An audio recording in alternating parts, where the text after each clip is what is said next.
आप सब कुछ सीखे बाबा साहब से, बस ये अपनी उंगली का सही प्रयोग करना नहीं सीख पर, जो सबसे आसान काम है। इस उंगली का सही प्रयोग करना सीख लो, आपके बच्चों के और आपके तरक्की के रास्ते खुलने में बहुत देर नहीं लगेगी। जब मैं अपने यहाँ चुनाव लड़ रहा था, मुझसे कहते थे क्या करेगा अकेला चंद्रशेखर, तो मैंने कहा था कि डॉक्टर अंबेडकर भी अकेले थे, मान्यवर काशीराम साहब भी अकेले थे, और चंद्रशेखर भी अकेला। एक मौका मिलने दे तो बताऊंगा पार्लियामेंट में, अगर इस नीले पटके वाले ने अपनी अलग पहचान ना बनाई तब आप कहना। और आज ये हालत है कि कल तक कोई जो जय भीम नहीं बोलता था, अब मैं पार्लियामेंट में जाता हूं तो ऐसा लगता है सारे जय भीम वाले हो गए, इधर वाले भी और इधर वाले भी। ये जो बजट है ना, जो आपके ऊपर लग रहा है, ये बजट आप ही की जेब से गया टैक्स के रूप में। आपका पैसा आपके ऊपर लगाना कोई बहुत बड़ा काम नहीं। जितनी योजनाएं सारी सरकारें चला रही हैं, दोबारा कह रहा हूं, फ्री बिजली, फ्री पानी, फ्री ये और भी कुछ टैक्सीज, उनकी सारी योजनाएं और उन योजनाओं पे भी प्लस करके जितना ये आपको आज कह रहे हैं कि हम देंगे और दे रहे हैं, मैं इससे 4 गुने की गारंटी देता हूं, क्योंकि हमें कोई पैसा घर नहीं लगाना। अब तो चुनाव आएगा तो बहुत लोगों की पोल खोलने का काम करेंगे। एमसीडी वाले क्या कर रहे हैं, दिल्ली सरकार वाले क्या कर रहे हैं, बहुत लोगों की बात बताएंगे आपको।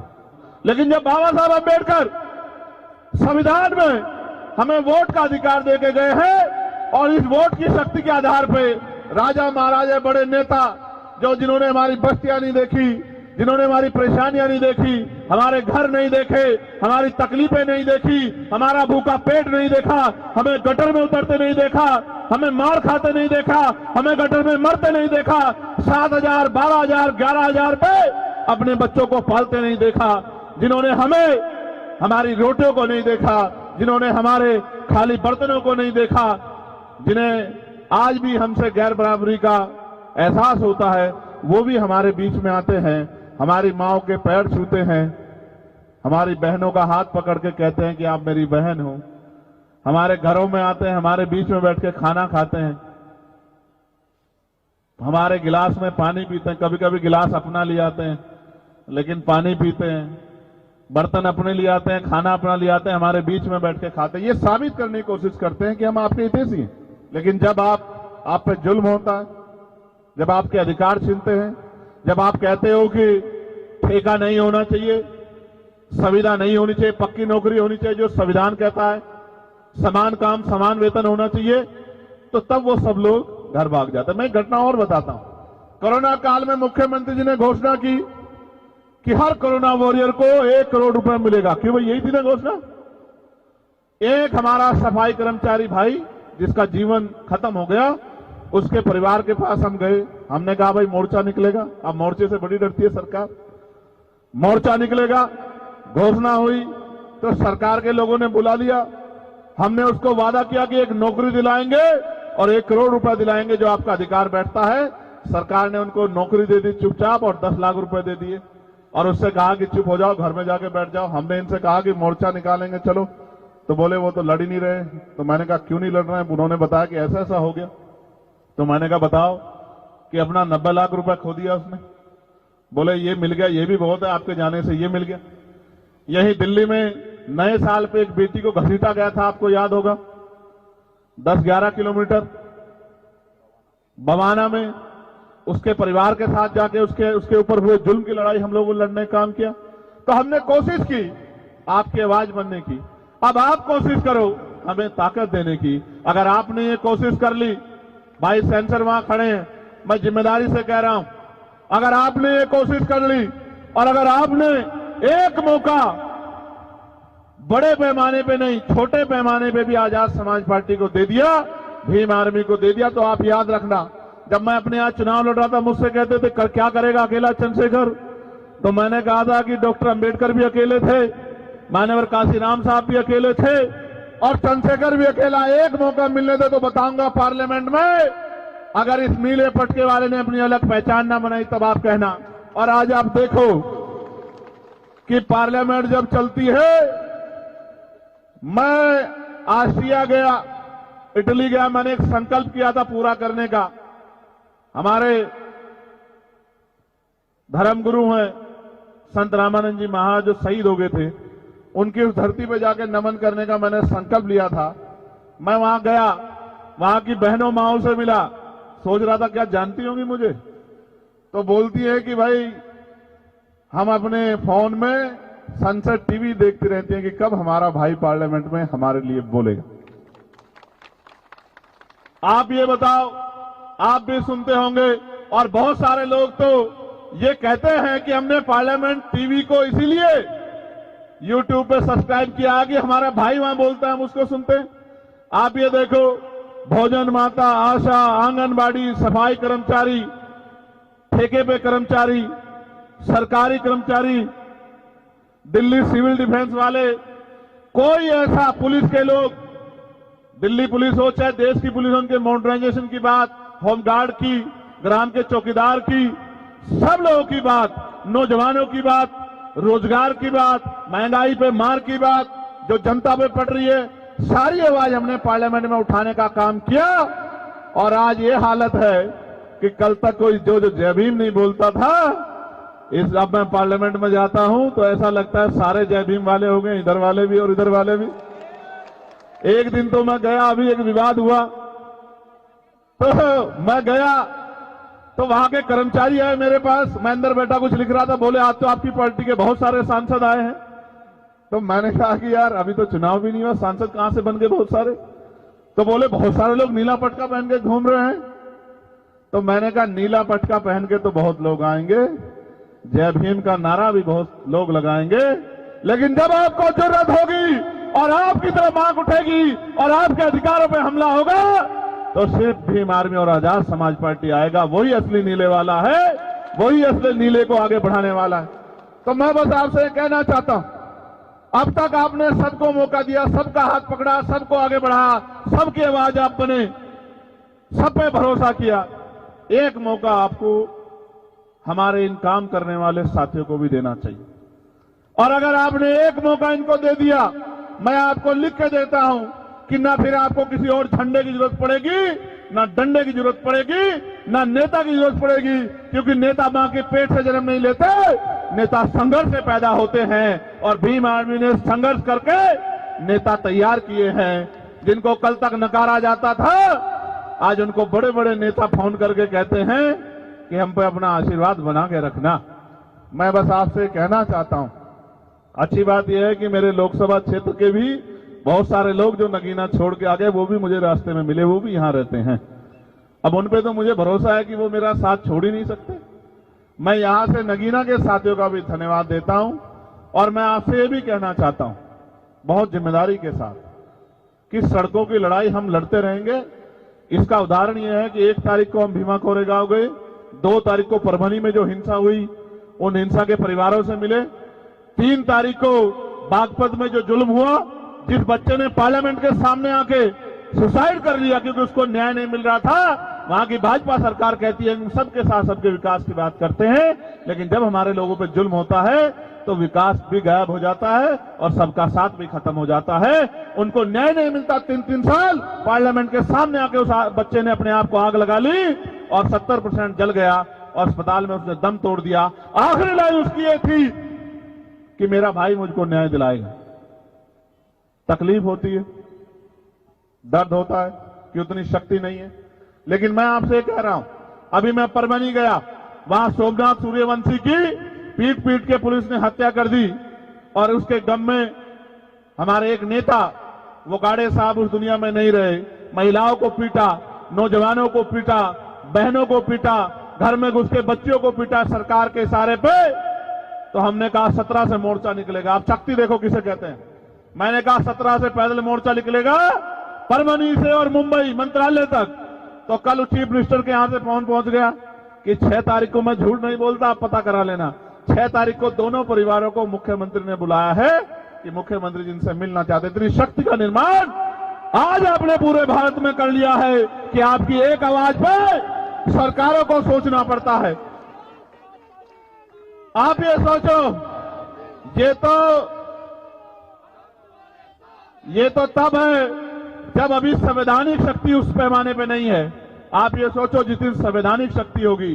और उत्तर प्रदेश में तो मैं चैलेंज करके कहता हूं, जिस तरह की मेहनत उत्तर प्रदेश के साथी कर रहे हैं, 27 के चुनाव में हम वहां की सत्ता आपके चरणों में लाकर रख देंगे।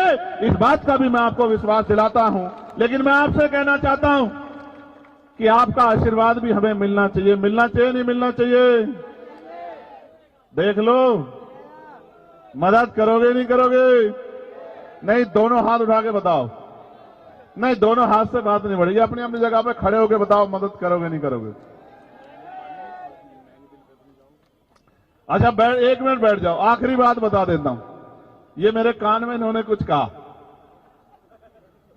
आप देखो, मीडिया के साथी भी यहां खड़े रिकॉर्ड कर लेना।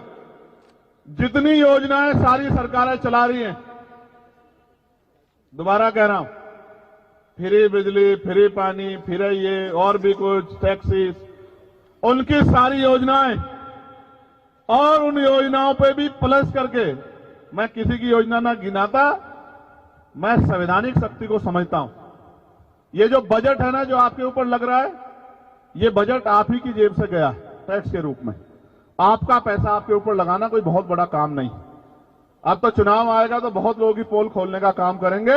एमसीडी वाले क्या कर रहे हैं, दिल्ली सरकार वाले क्या कर रहे हैं, बहुत लोगों की बात बताएंगे आपको।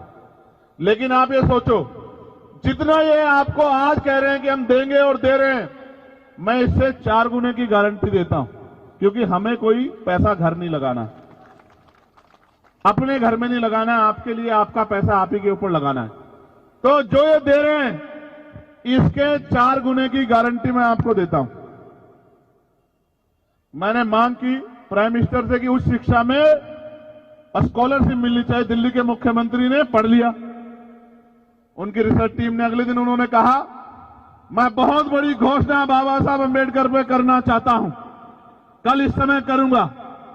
हमारे साथियों ने कहा कि मुख्यमंत्री जी को घोषणा, हमने कहा हमारा चार्ट उठा लो, 12 घोषणा में से एक घोषणा उसमें से ही होगी। तो कहा, बाबा साहब अंबेडकर शिक्षा को बड़ा महत्व देते थे, तो उस शिक्षा में हम लोग स्कॉलरशिप देने का काम करेंगे। मगर अब देखो कितने तेज है, गौर से सुनो, वो अपना एडमिशन करवा ले तो उनको बाकी सारी मदद हम लोग करेंगे। भाई ये बताओ, 12वीं तक की स्कॉलरशिप देके डॉक्टर बना दोगे क्या? इंजीनियर बना दोगे क्या? वकील बना दोगे क्या? जज बना दोगे क्या? क्या बना दोगे? बेवकूफ तो बना सकते, क्योंकि हाई स्कूल इंटर तो हमारा मरा गिरा आदमी भी रूखी सूखी खाके अपने बच्चों को करा ही देता। अगर करना है इस देश में, जो बाबा साहब अम्बेडकर कहते थे आपको बिजली फ्री दे देंगे, पानी फ्री दे देंगे, रोटी अनाज दे देंगे, लेकिन आपके बच्चों को एजुकेशन नहीं देंगे। क्योंकि एजुकेशन सवाल को जन्म देती है। और जिस दिन आपके बच्चों को शिक्षा का अधिकार मिल गया और मुफ्त शिक्षा मिल गई और गुणवत्तापूर्ण शिक्षा मिल गई, आप याद रखना, आपका रास्ता कोई नहीं रोक सकता। इसका उदाहरण डॉक्टर बाबा साहब अम्बेडकर है कि ये ना चाहते हुए भी बाबा साहब अम्बेडकर संविधान सभा में भी गए और कानून मंत्री भी बने। इसलिए मैं आपको कहना चाहता हूं, मैंने पार्लियामेंट में कहा था कि समान शिक्षा पॉलिसी लागू कर दो। मैं सत्ता पक्ष को भी कह रहा हूं, विपक्ष को भी, अगर आप इतने अच्छे हो तो करो समान पॉलिसी लागू। अगर बाबा साहब समान शिक्षा पॉलिसी लागू, अगर बाबा साहब अम्बेडकर को नेता मानते हो, बाबा साहब अम्बेडकर की बात को मानते हो, समान हेल्थ पॉलिसी लागू करो कि गरीबों का इलाज भी, क्या तो सारे प्राइवेट स्कूल अस्पताल गरीबों के लिए भी खुले मुफ्त में, या सबका इलाज सरकारी अस्पताल में हो और इलाज बेहतर से बेहतर होना चाहिए कि पैसे की कमी कारण किसी की जान ना जाए।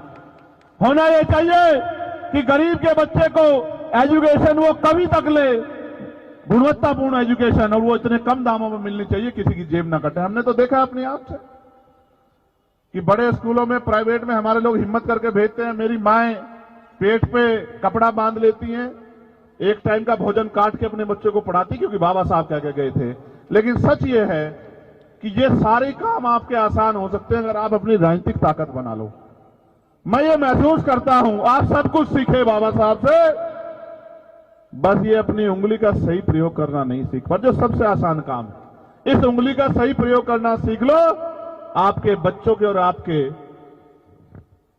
तरक्की के रास्ते खुलने में बहुत देर नहीं लगेगी। आप यहां आए, आपने मुझे सुना,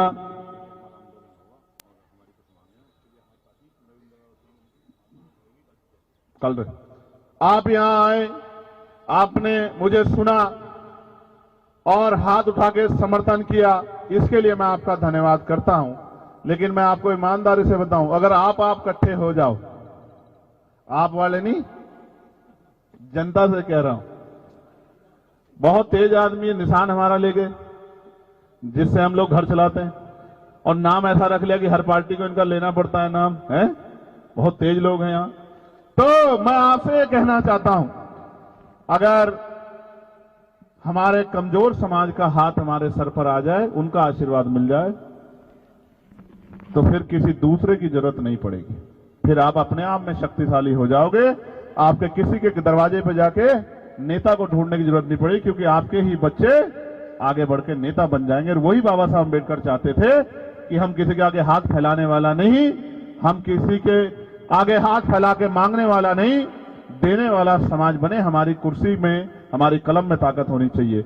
एक जानकारी हमारे नेताजी ने यहां दी है, दीना माना कर्मचारी फेडरेशन, जो सफाई कर्मचारियों के लिए और अन्य कर्मचारियों के लिए एक बड़ा मूवमेंट हमारा चल रहा है।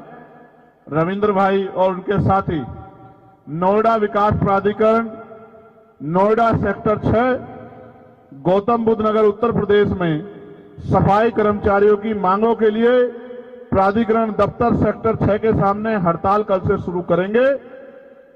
सेक्टर 6 में और 6 तारीख से हड़ताल शुरू करेंगे। मैं अपने साथियों को कहूंगा कि उन आंदोलन में उनका साथ जरूर दें, जिससे वो सफाई कर्मचारियों की इन मांगों को पूरी करा पाएं। जिनमें मांगे हैं सभी सरकारी छुट्टी सभी सरकारी सफाई कर्मचारियों को दी जाए, दीपावली पर सैलरी जितना बोनस लागू हो, सैलरी बढ़ोतरी का समय और राशि निश्चित हो, ड्यूटी पर दुर्घटना में मौत होने पर कर्मचारियों के परिवार को 50 लाख रुपए का मुआवजा और अपाहिज होने पर 25 लाख रुपए परिवार जीवन यापन हेतु दिया जाना चाहिए। और भी कई सारी मांगे हैं कि सफाई कर्मचारियों के लिए समान कार्य समान वेतन लागू होना चाहिए और सफाई कर्मचारियों से दुर्व्यवहार नहीं होना चाहिए, उनके सम्मान की रक्षा होनी चाहिए, क्योंकि वो आपकी गंदगी को साफ करने का काम करते हैं। मैं इनकी मांग का समर्थन करता हूं और आपका यहां पहुंचने पर धन्यवाद करता हूं। और एक बार दोनों हाथ उठा के आशीर्वाद देकर ये संकल्प और मजबूत कर दो कि इस बार आप आजाद समाज पार्टी भीम आर्मी के संघर्ष को कामयाब करने का काम करोगे। दोनों हाथ उठा के जरा इस विश्वास को मजबूत कर दो कि आपका आशीर्वाद हमें मिलेगा। और मंजीत मेहरा साहब यहां होंगे या चले गए? चले गए?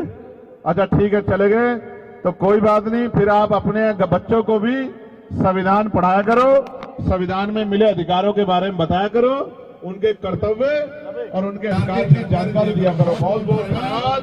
जय भीम, जय भारत, जय संविधान, जय मंडल, जय जोहार, जय लोकतंत्र, जय विज्ञान और आपकी जय हो। बहुत बहुत धन्यवाद।